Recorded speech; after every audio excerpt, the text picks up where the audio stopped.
Welcome to our Sunday Specials. The troubles of Omoyele Sowore have started a conversation in Nigeria and abroad about the respect for the rule of law, human rights, freedom of expression, and the press. TVC News senior correspondent Femi reports on the controversy surrounding the rearrest of the publisher of Sahara reporters.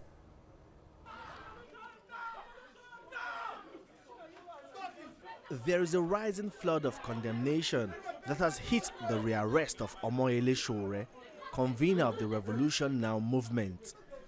The unthinkable happened when an attempt was made in court to violently seize a man who had been earlier granted bail by the same court. All hell was let loose, the temple of justice desecrated, human rights trampled upon, freedom of expression and freedom of press stifled. Sowore's travels has also sparked reactions overseas, with the latest coming from U.S. Senator Bob Menendez. The New Jersey lawmaker called it an insult to the sensibilities of Nigerians, and it is unacceptable in a country that calls itself a democracy. Jersey is watching, the United States is watching, and the world is watching. I fear that the blatant harassment of Mr. Sowore and activists and journalists whose only crime appears to be exercising his right to free expression is becoming symptomatic of increasingly closing political and civic space in Nigeria.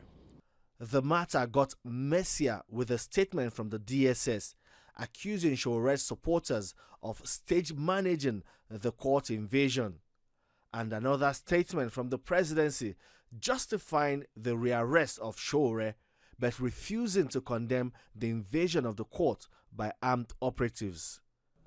Lead counsel to the defendants, Femi Falana, senior advocate of Nigeria, countered all these claims, and he set the record straight by revealing details of what went down on the day the sanctity of the judiciary was violated.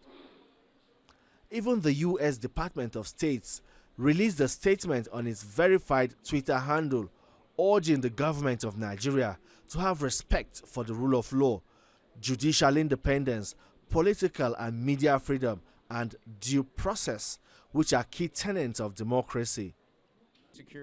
There was also a protest in New Jersey, far away in the United States, to mount pressure on Nigeria's government to release the publisher of Sahara reporters and leader of the Revolution Now movement. A new twist to the matter is the vice president's decline to accept the integrity specialty of the prestigious Wole Soyinka Center for Investigative Journalism's Anti-Corruption Defender Award. The VP, who is a professor of law, says his decision is in view of the developments in the Sowore case. He feels it would be insensitive and inappropriate to attend the ceremony. Amnesty International's report released earlier this year reveals the human rights situation in Nigeria is marked by serious violations such as extrajudicial executions, arbitrary arrests and detentions, torture and other ill treatment, enforced disappearances, violence against women and girls, restrictions on the rights to freedom of expression, association and peaceful assembly, among others.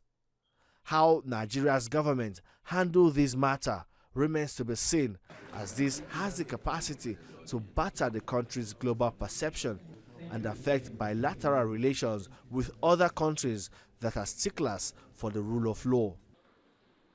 Femi, TVC News, Abuja.